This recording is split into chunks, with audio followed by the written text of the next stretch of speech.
Hello, ladies and gentlemen, my name is Mangus, and today I am making a video to showcase an absolutely amazing Advanced Wars 2 ROM hack. It's called Advanced Wars Returns, and someone sent it to me via mail yesterday, and after taking a look at it, man, this is probably one of the best ROM hacks I've ever seen, at least in terms of Advanced Wars. It completely rebalances the game, it introduces some new and incredibly cool mechanics, it rebalances units, so for example, we have balanced naval units in this game. I'm gonna show you pretty much everything there is to see about this game. I'm gonna show you all the COs, show you what's different about them. And in fact, me and Pansegraf, we like this ROM hack so much that we're actually going to be streaming it tomorrow on my channel. We're going to be playing a game of Advanced Wars Returns against each other, and definitely tune in. It should be a countdown already up on the channel by the time this video goes live. And I'm very excited to show this hack to you guys. Now, it does actually have a full campaign with a unique story. I believe it's set in the events after Advanced Wars 2, and I might play that on my channel as well. But in this particular video, I'm going to show you guys all the different COs. I'm going to show you what's different about them, and I'm also going to be talking about some of the unique things that this ROM hack does. So it features a lot of new maps, which is really cool. And what I'm going to do is I'm just going to go into a 4-player match right here, and I'm just going to show you every single CO in the game. That's how I'm going to do it. And yeah, there we go. So let's start off with Andy. Now, the first thing I want to talk about in regards to this ROM hack is that instead of having a normal power and a superpower, each CO in the game actually has 2 normal powers that they can choose between, which I think is fantastic. This is actually something I've been talking about, I think in one of the videos I made a long time ago where I talked about like my ideas for Advanced Wars Retro. I talked about, like, instead of having a normal and a superpower, I would love it if the COs had, like, 2 or 3 different normal powers that you had to choose between. And this is exactly what this hack does, which is fantastic. So Andy, he is not changed. He still doesn't have any day-to-day powers. However, his first power, Hyper Repair, repairs 3 HP instead of 2, so that's really good. And as you can see down in the right corner here, it shows you exactly how much each star is worth. So this means that in order for Andy to get his power, he needs to lose units worth 15,000 in total.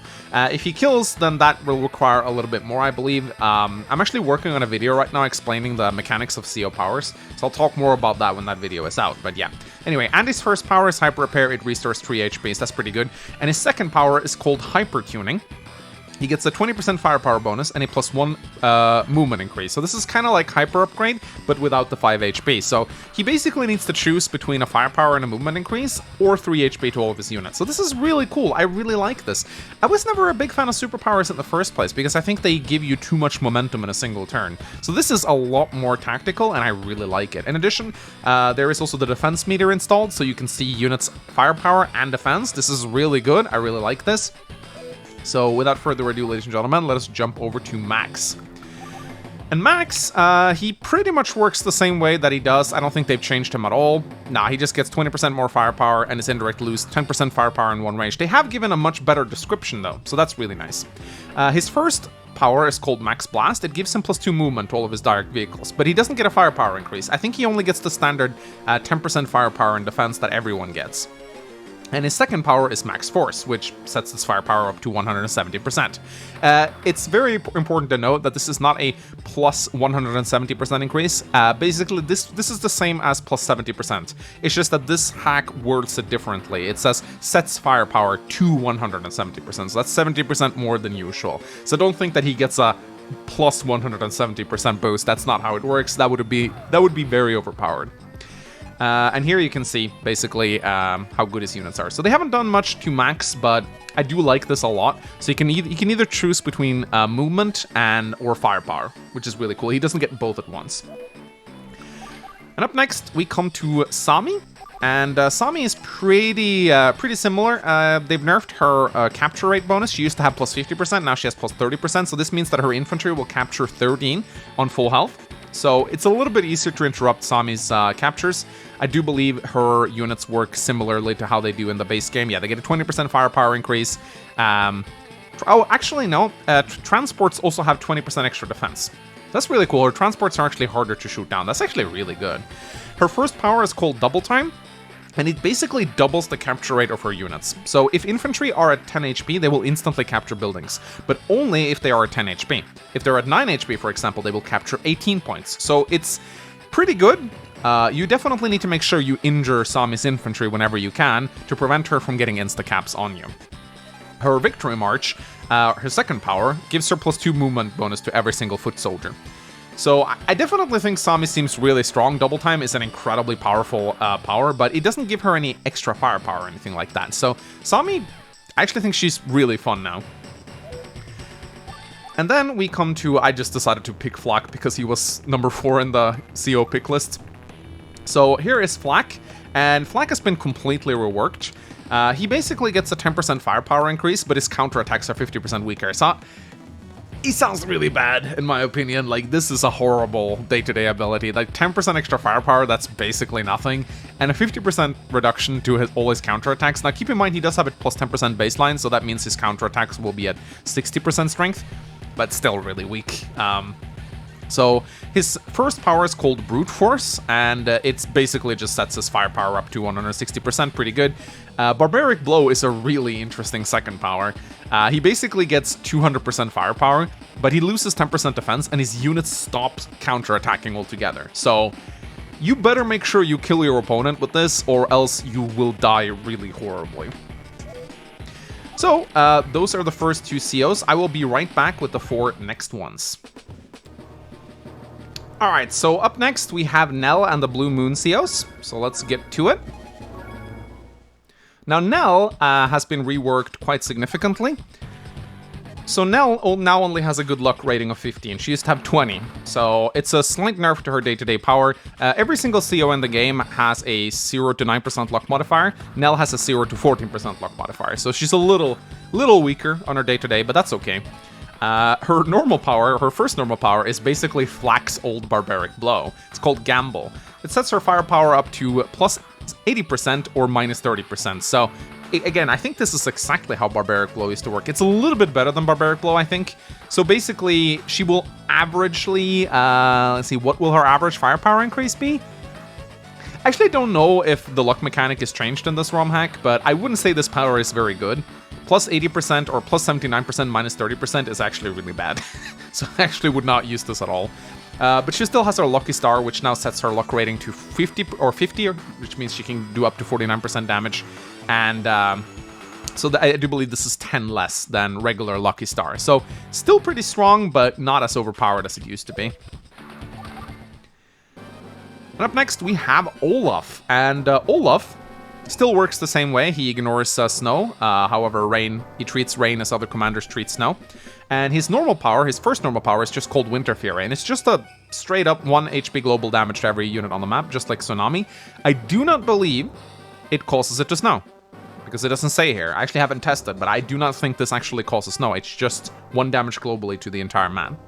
His second power is Blizzard, which works exactly like his normal Blizzard used to work, except that he also gets a 20% firepower and defense increase. He gets a little stronger on the turn that he pops Blizzard. So it's actually an improved Blizzard, but so this is actually really strong. But I actually think this is fine, because not having any day-to-day abilities and only making it snow every now and then, that's not really strong. The fact that he doesn't have Winter Fury anymore, I definitely approve of his regular Blizzard being amped up a little bit, so that's good. Now, Grit, I do believe he works much in the same way. So yeah, his indirects gets 20% extra firepower and 1 extra range, but his direct unit gets -20% firepower. I don't know if this includes his infantry, it does not. So Grit is probably going to be really strong, I imagine. Like, he has not changed in any way. I would probably nerf his firepower a little bit, because I think Grit is quite ridiculous in Advanced Wars 2. His first normal power is, or first power, I should just call it, like, it's not a normal power, there's no superpowers in this game. So his first CO power is Long Shot.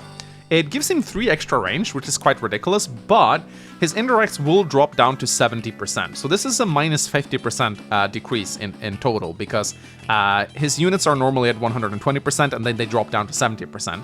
So they become very weak for the turn, but they do get to shoot a lot longer. I think this is a very nice way to balance Grit's powers. So he can get extra range, but at a cost.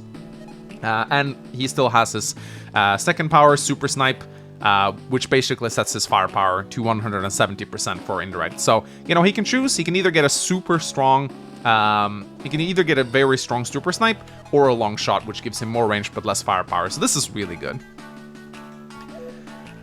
And up next, we have Colin. And I love what they've done to Colin. I really do love this. So he still has his 20% reduction in deployment. However, he now loses 10% less firepower and 10% less defense. So this is brilliant. I do believe this is exactly similar to... I made a video a little while back called like Balance Patch Edition, and it seems to me like the creator has taken some ideas from that video. I'm not going to say they have for sure. Maybe my ideas are just not that original, but this is something that I did propose.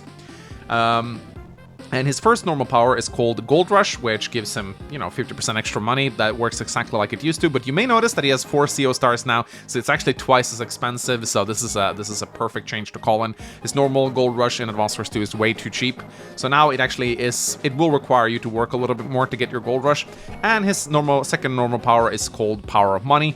So it gives him a 40% times funds income. I don't really know how that works. I don't want to even attempt to start doing math here, but it does cap out at 300%, which is very good. I think Power of Money definitely should have a cap. It becomes a little bit too ridiculous otherwise. All right, I will be back with the 4 next COs. All right, so up next, we're going to be taking a look at Hachi and the Yellow Comet Commanders. And Hachi, oh god, I love this so much. So, they've definitely done some very interesting changes to Hachi. He still has a very cheap power, only 3 stars, which is nice. He still has his day-to-day minus 10% deployment reduction across the board.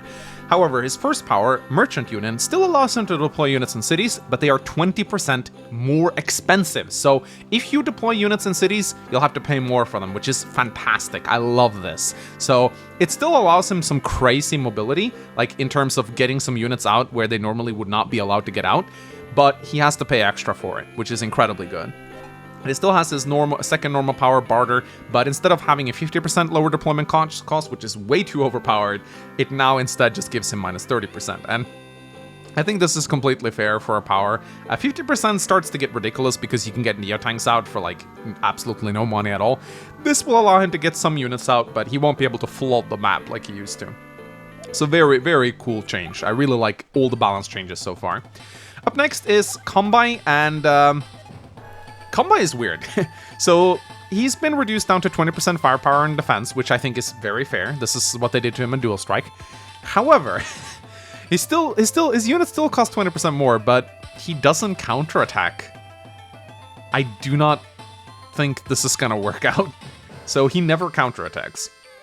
That seems way too bad, in my opinion, especially considering he still pays 20% more for his units. So yeah, I will need to test this out, but this seems really strong. His first power is called Samurai Armor, basically sets his defense up to 160%, so his units become very hard to kill for 1 turn. And his second power is Samurai Spirit, sets his firepower up to 160%, and now they're actually allowed to counterattack. So Kanbei only gets to counterattack when he pops Samurai Spirit. So this will work very similarly to how Samurai Spirit used to work. You just don't really want to attack Kanbei with Samurai Spirit up. In fact, one thing I don't like this that much about Kanbei, and that's the fact that I think that Samurai Armor will never be popped, because when you pop Samurai Spirit, your opponent is not very likely to attack you anyway, so it kind of works similarly to how it used to. I can definitely see myself using Samurai Armor if I'm up against indirects, but most of the time, I think I will just pop Samurai Spirit all the way. Oh, whoops, I built an infantry. Up next is Sonja, and she still has a very cheap power at only 3 stars. Now, she gets 1 extra vision in Fog of War, like always, and her counterattacks are still stronger. However, this is insane. She traverses woods and reefs faster. So that means, if you take a look at woods right here, her treads actually moves through forests like they are on plains, and her tires only pay 2 to move through. This is ridiculous. This is absolutely ridiculous. Sonja is so strong. Sonja is so incredibly strong in this hack. I actually think she's broken. She still hides her HP, and instead of being unlucky, she's just never lucky. So how I think this works is that she has no luck modifier at all. So she's just stuck at 0% luck, which is also a buff to Sonja. So yeah, she's ridiculous now. I think she's actually one of the strongest COs in the game. Her first power is Enhanced Vision, which works exactly like it used to work. It gives her 1 vision and allows her to see into woods and reefs. Her second power, Counter Break, is just the first strike aspect. So she doesn't get increased vision. She doesn't get the ability to see into forests. She just gets the first strike. So it's still pretty strong, but she doesn't get the combination of the 2 anymore. So she has to choose, basically. But Counter Break, still a ridiculously strong power. And then we have Sensei. And Sensei, I really like what they've done to Sensei. His helicopters have +1 movement. This means his battlecopters have +1 movement, which is incredible. But they only have a 20% firepower bonus now, along with his foot soldiers, so not 50% and 40% like they used to have in Advanced Wars 2. And he has a -20% firepower penalty for naval units and vehicles, which is a lot. That's a lot more than he used to have. Now, his Soldier Command is his first power. Spawns mechs with 5 HP in all cities. This is still pretty damn strong. It's not as broken as his Copter Command used to be back in Advanced Wars 2, but it's still pretty powerful. 5 HP mechs, while they will not be that good, at least not compared to 9 HP mechs, they will still hurt a lot, and you still get a lot of them. You won't be able to combine them together anymore, though, which is a little sad, because when you combine them, you can still combine them, but you won't get money out of it anymore, so that aspect of Sensei is removed. His second power is called Airborne Assault, so that increases helicopter attack to 200% and gives them 9 movement, which is incredible. Like, that is absolutely incredible. I do believe battlecopters have 7 moves, so that's like, yeah, it's pretty strong. So as you can see, Sensei's battlecopters now have a day-to-day +1 movement, and only his transport copters are faster now, not his landers and APCs, which I really like, by the way. That's fantastic. It never made sense to me that Sensei had better landers, because he's not supposed to be a naval-oriented CO. And his infantry are no longer broken, so I really, really like this. Anyway, ladies and gentlemen, I will be back with the next 4 COs. Alright, so here we have Hawke and the Green Earth Commanders. And let's see what has happened to them. Hawke is probably one of the biggest reworks. It's incredibly interesting to see, actually. So, Hawke used to just get 10% extra firepower. Now he gets 20% extra defense, but -20% attack. However, his counterattacks are 50% stronger. So Hawke is actually now a defensive CO, which is very strange. It's very hard to go up against. Like, you actually don't want to attack Hawke at all. I actually think Hawke is going to be a very stalemated commander, because he doesn't want to attack you, and you don't want to attack Hawke. So I'm interested in seeing how this is going to play out. And just like Sonja, he has no luck, so he just has 0% luck modifier. His units will always deal reliable damage. Which, you know, I mean, this means he can never shoot down transports. He wouldn't be able to do that anyway with -20% firepower, but still, very interesting way to redesign Hawke here. He doesn't have a normal power, or he only has 1 normal power, I should say. So, in the story, it charges more slower than usual. I interpret this as in the campaign. His power will store itself up slower, but not in versus mode. So he still only has a Black Storm, and it basically just deals 1 HP globally to every single unit on the map and heals him 1 HP, but he doesn't get an increased firepower and defense from it. So, unless specified otherwise, I do believe every single CO power in this game gives you +10% firepower and defense, but Hawke does not get that. So, is he good? I don't know. Up next, we have Eagle. And Eagle still works very much the same compared to what he used to in Advanced Wars 2. Still gets that 2 less fuel per day. And he gets 10% extra offense and defense on his air units. However, his ships actually get 20% less firepower, and they lose 1 movement. So his ships are slower, which is hilarious. His first power is called Lightning Drive. It pretty much works like it does in Dual Strike. All of his non-infantry units can move again, however, they lose 50% firepower. So this is a very good power, this is. Even though it costs 4 stars, so you won't get it as much as you did in Dual Strike, it used to cost 3 stars there. Still a really strong power. However, he does not get a 10% extra defense boost whenever he pops this power. So his units just get a 50% reduction to firepower and no extra defense. His second power is called Lightning Strike, and that just allows his air units to move again, but they get a 30% extra firepower and defense bonus. So you can either choose between Lightning Drive for every single unit in your army, but they get a 50% firepower decrease, or you can pop Lightning Strike for just your air units. So this is a fantastic redesign. I really like this a lot. And here are his units, as you can see, a day-to-day -1 movement on his ships, which is hilarious. Should he have had +1 movement on his air units? I don't know, that would have been pretty broken, I think. And we're going to be talking more about ships. They've reworked ships in this hack as well. And actually, I think I will talk about that right away after I talk about Drake. So actually, no, I'll save the unit reviews for last. But they have actually redesigned naval combat in this hack. So here's Drake. And just like Eagle, actually he's way better than Eagle in terms of the bonuses that he gets. He actually gets a 20% firepower and defense increase to all... never mind, actually that was wrong. He only gets a 20% attack increase to all of his ships, but he still gets the +1 movement, so he no longer just gets defense, which is really nice. However, his air units do get 20% reduction to their firepower and -1 move. And look at that, movement and vision are unaffected by rain. So now when he makes it rain, he doesn't care anymore, which is very nice. And his first power is called Tsunami, which is basically just the same as Olaf's Winter Fury, just deals 1 damage globally to the map. However, he does not get any stat increases out of it. His second power, Crasher, gives him a very big offense and defense boost to all of his naval units, 50% basically, and also get 1 extra movement out of it. So this is a fantastic power to pop if there's a lot of naval combat to be done on the turn. And here you see it. He gets +1 movement for all of his naval units, but -1 movement for his air units. So you never want to build battlecopters to strike right now. They are absolutely trash. So yeah, I do believe those are the COs. I will be back with... Nope, never mind. We have Jess. I almost forgot about Jess. Ooh, Panzergraf wouldn't like that. So here's Jess. She basically works exactly like she does in Dual Strike now. So she is basically Dual Strike Jess. 20% extra firepower on her vehicles, 10% less firepower on everything else, except for infantry. So look at that, she is Dual Strike Jess. Panzergraf's gonna love this, I think. Her first normal power is called Bullet Charge, and this is really cool. So all of her grounded indirects get +1 extra range. Rockets, artillery, missiles, basically. And every other vehicle gets 20% extra defense. I do believe this is also treated... I do believe this is also going to be her indirects, because they are treated as vehicles. So it's a defensive power with a bit of extra range, which is really cool. And it also replenishes fuel and ammo for all units. So when she pops this, her rockets, artillery will be really, really strong, and her other units will get a defense boost to help protect them. So this is a really cool power. I like this a lot.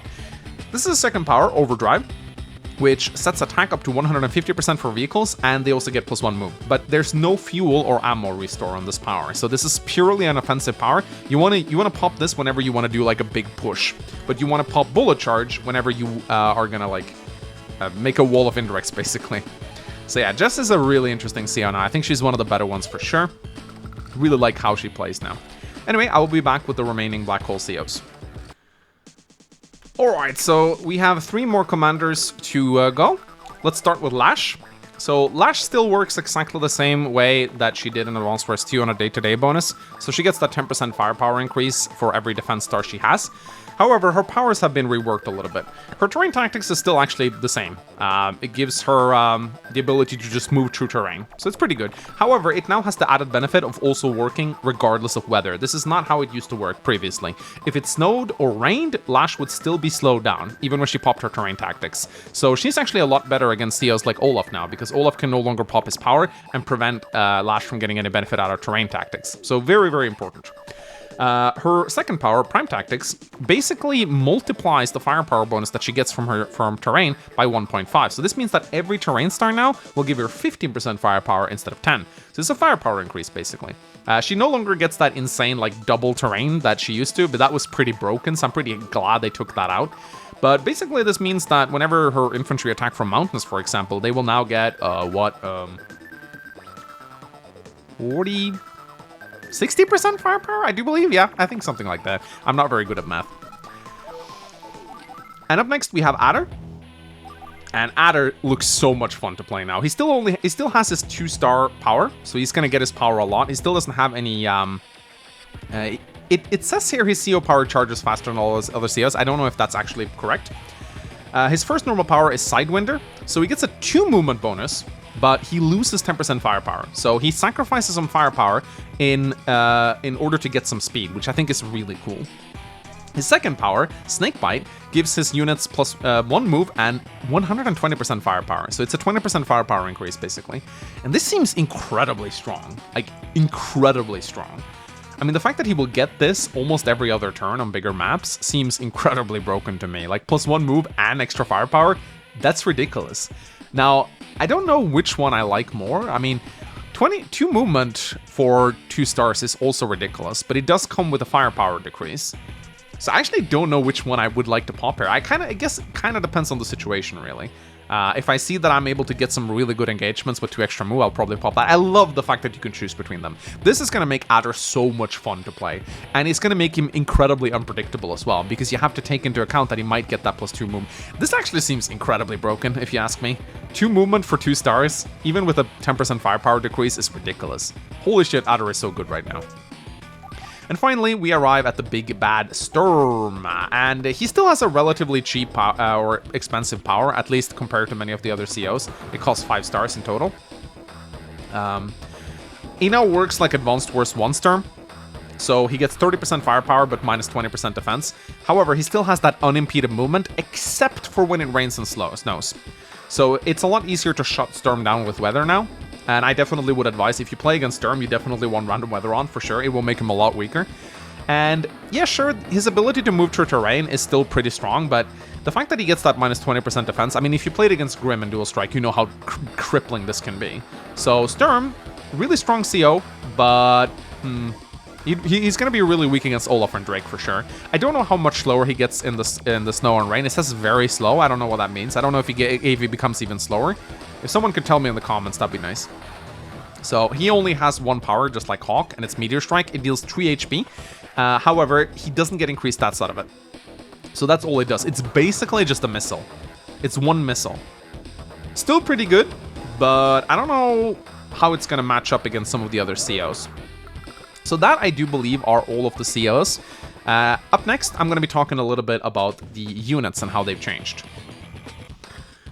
Alright, so to finish off this video, I want to talk about the way the units are changed. I've loaded up one of the new maps. Really like a lot of the new maps added into this ROM hack. It really has everything, man. It has new war room missions and everything. So I want to talk a little bit about the different units and how they've been changed. So ground units are mostly the same. However, medium tanks have gone down from 16,000 to 15,000. I actually like this a lot. So now the medium tanks are as expensive as rockets, which I think is cool. So now I actually have to choose. Neo tanks have gone down from 22,000 to 20,000, so I guess they're worth it now. I actually like this a lot. I do think that the Neo tanks were a little overpriced in Advanced Wars 2, so now they're actually going to be a lot better. Missiles have also gone down from 10,000, or from 12,000 down to 20,000, and they have +1 move. So that's fantastic. They used to have 5, I think. So missiles, a lot better right now. I always thought missiles were a little bit overpriced for what they could do. Empire was generally a better idea, but now missiles are actually pretty good. Now, in terms of air units, fighters and bombers are now much cheaper.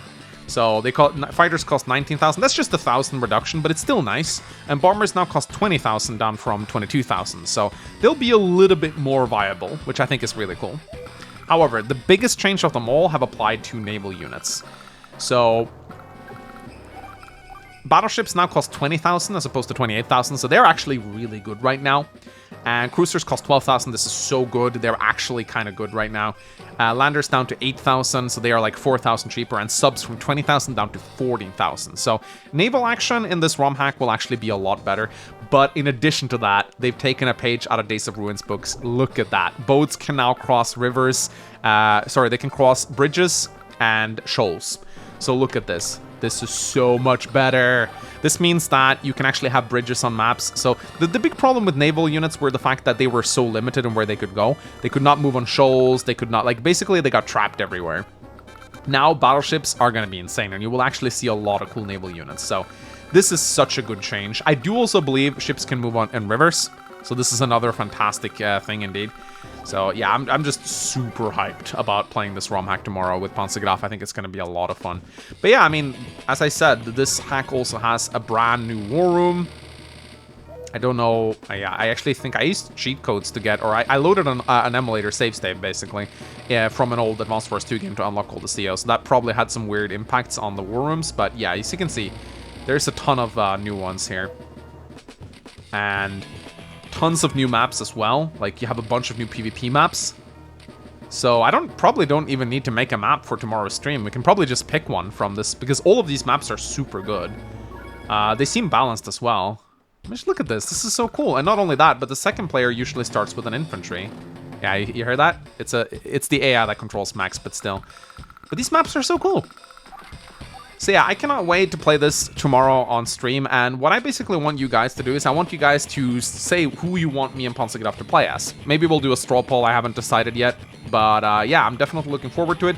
By the time this video goes up, the countdown for the stream should have begun already, so definitely go check that out and click the notification so you'll be notified whenever we go live. And yeah, I'm super hyped to play this with Ponsigidov tomorrow. I think it's going to be a lot of fun, and I do believe also yeah, you can actually play the hard campaign from the very start, so that's another really cool thing as well. So yeah, I think once I'm done playing Advanced Wars 1, I'm probably going to try out the campaign. From what I've seen, it seems really good, so yeah. Check the link in the video description, go check this out for yourself, and let me know what you think about this hack so far. My name is Mengs, and I am super excited to play this tomorrow. Bye-bye!